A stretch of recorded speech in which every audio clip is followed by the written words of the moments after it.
Hi guys, hope everyone's well and welcome back to the channel. So today I'm going to take you through a full day of eating on a deload and diet break week, currently 9 weeks out from the first show of the season, literally to the day, which is really exciting. So into that single digit mark, and now I'm just on my way down to do my cardio as it's a rest day. I decided to film a rest day, full day of eating, simply just because my week's been hectic and this is the day I've got what you could class as the most spare time to do so. So yeah, just heading down to do cardio now. Just had a coffee before I left, not any meals yet. And if you are ever wanting to utilise caffeine, it's one of the most researched supplements, or you could say drugs out there, in terms of the positive effect on performance, mental function, also increasing your kind of BMR and heart rate and how much calories you can burn through cardio. Make sure you take it a good bit prior. So caffeine takes around about 30 minutes to kick in. So if you are, let's say, drinking a Monster pre-workout during your session, or having like a coffee literally immediately before getting on whatever form of cardio equipment you use, then you're not going to have the benefits for it for the majority of that session. So bear that in mind and make sure you take it within plenty of time prior. So yeah, I hope you enjoy the video. So basically this week I am sitting at maintenance or just above maintenance, which I'll dive into why in a bit. But in the meantime, gonna crack on with some work on my phone and head down to the gym to do some cardio. It's a good way to kind of get steps boxed off as well, just like walking. So like I've said in the prior episodes, like I always try and, if I can, walk somewhere instead of kind of driving, as it just means I'm not having to like get my steps on the treadmill, or it's just I think a nicer way to accumulate your steps, just being active and getting outside. I definitely feel the benefit mentally as well when I do so. So just back from cardio, and then now it's time for meal one.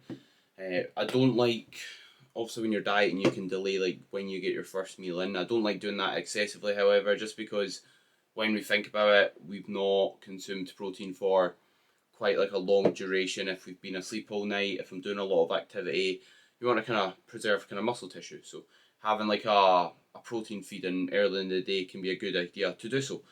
So my first meal is 150 grams of 5% mince, and then 75 grams of mushrooms, 75 grams of pepper. I like splitting it up into like peppers and mushrooms just for a bit of variation. And also you could argue from like a nutrition point of view, it's good to have variety in your diet, just so you're getting a wide array of micronutrients, or in other words, vitamins and minerals from your foods. Whereas if you just stick to the same protein sources, carb sources, and fruit and veg sources, then you might have potential deficiencies in your diet, as well as it being a bit less enjoyable and therefore a bit less sustainable. So I'm going to eat this while watching some informative content on YouTube, which is typically what I try and do like during my meals. So I'll try and kind of consume some form of podcast or something that's going to give me some sort of value.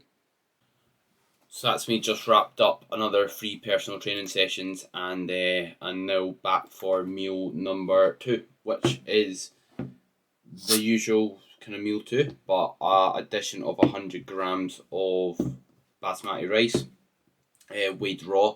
I always recommend weighing your kind of foods raw if possible, or at least just keeping your methods of weighing consistent, because if you weigh maybe your foods raw and then versus cooked, the amount of water you use during the cooking process can influence how much kind of food weighs when you're cooking things like chicken, rice, etc. So it's good to at least try and keep it consistent. And this meal is 120 grams of chicken and 100 grams of green beans and 100 grams of rice being added due to the diet break, which I've got no complaints with. It's safe to say I'm making the most of it. I'm savouring every bite. If you've been dieting for 20 plus weeks during a contest prep, even things like white rice tastes absolutely sensational. And we've also got 20 grams of dark chocolate on the side, which can have quite a lot of good health benefits behind it if it's actually like a quality dark chocolate, due to its flavanol content. So it can help in terms of getting a good pump in the gym, which is why you might see people have it with their pre-workout meal. And it's also just nice having something kind of sweeten your diet and having a bit of chocolate here and there on a consistent basis for sure. So yeah, I'm going to eat this, and then I've got more online clients to get back to. So yeah, and like I said, this is one of my quiet days, and I started my day at 7 o'clock, and it's now 2 o'clock, and I've still got like a big chunk of work. So things have been very very busy just with starting the personal training in person. But I'm extremely fortunate to be in the position I am, and I'm very happy with how it's going.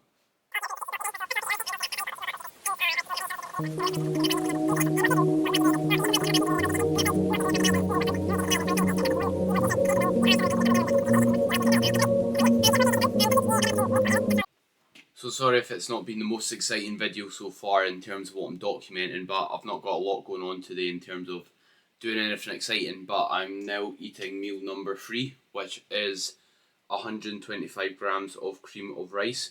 For those that aren't aware, cream of rice is basically like ground rice.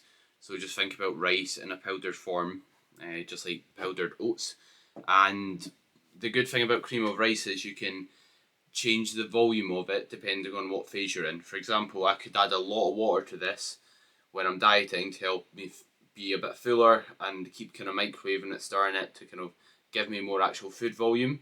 And when I'm bulking and my hunger's low, I can add less water, so it's less overall volume. So you can tailor it towards what phase you're in and what your hunger levels are currently at. And as well as that, I've got 40 grams of Perform white chocolate hazelnut whey. If you've not tried Perform before, you're living under a rock. Try it. It is very good in terms of a protein powder, in terms of flavour. And then 100 grams of blueberries, and as well as that, cinnamon on top, and then 20 grams of dark chocolate. I do weigh out things like cinnamon and sauces, etc. Why? Because they contain calories. I want to be nice and accurate with my goals. If you keep adding, let's say, more sauce, more cinnamon, more veggies, and you don't keep track of them, the calories can soon accumulate and then put you from a deficit back to maintenance. Hence why I track them. Yes, maybe doing it here and there isn't the end of the world, but all the wee things do add up and accumulate, in my opinion. So next up, we've got meal number 4, which is 150 grams of salmon, 125 grams of rice, which is 25 grams of rice more than usual in this meal, 150 grams of green beans, and hot sauce on top. Another wee tip for yourself is when you are dieting, like I said, I do track things like sauces, condiments, etc.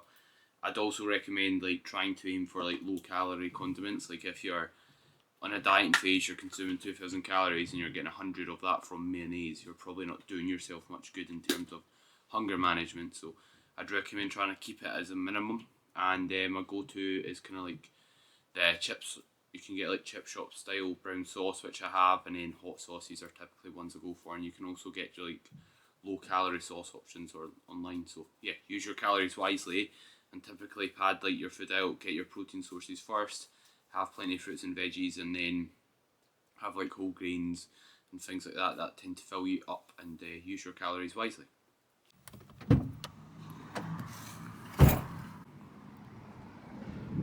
So as you can see, I've just kind of started using the sunbeds, and now that I'm currently kind of 9 weeks out, just so I'm not looking like Casper the Ghost on stage.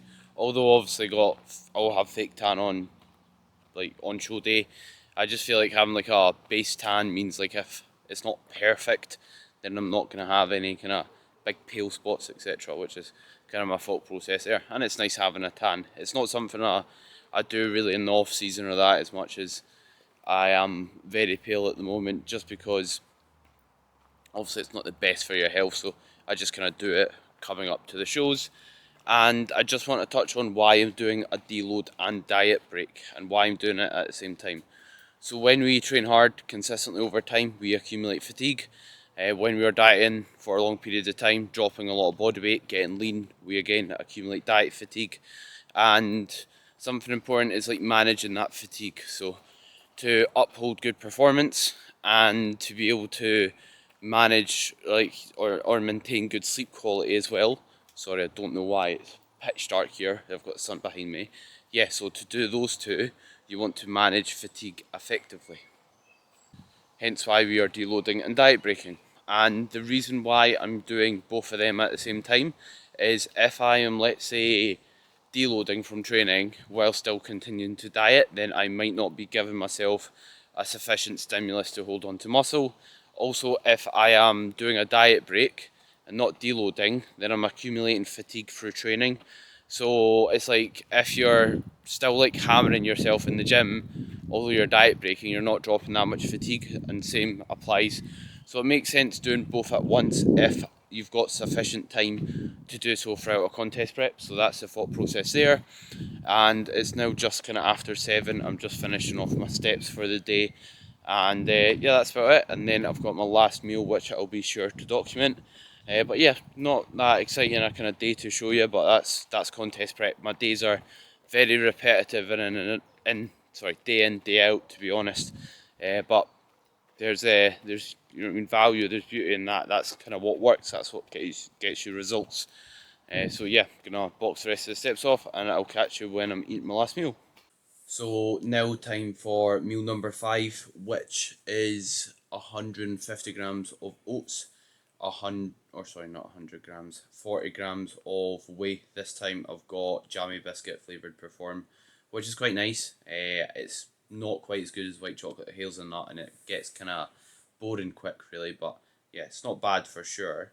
And then 100 grams of blueberries, and then 10 grams of almond butter. So I'm going to tuck into this and watch a bit of a podcast at the moment. And if you are dieting at the moment, oats are a great option in terms of a carbohydrate source. They digest pretty slowly, and they're a lot more satiating than things like cereal or that. So definitely think about kind of switching to oats and transitioning to foods that you find a bit more filling. And typically, like foods high in fibre will digest slower as well. Oats being one of them, leaving you fuller for longer. So there's a wee tip for yourself. And yeah, hope you enjoyed the video. Thank you very much for watching. If you did enjoy it, then any support's greatly appreciated. And I'll be sure to kind of update you on what my food looks like on a kind of standard day of eating after my diet break and deload.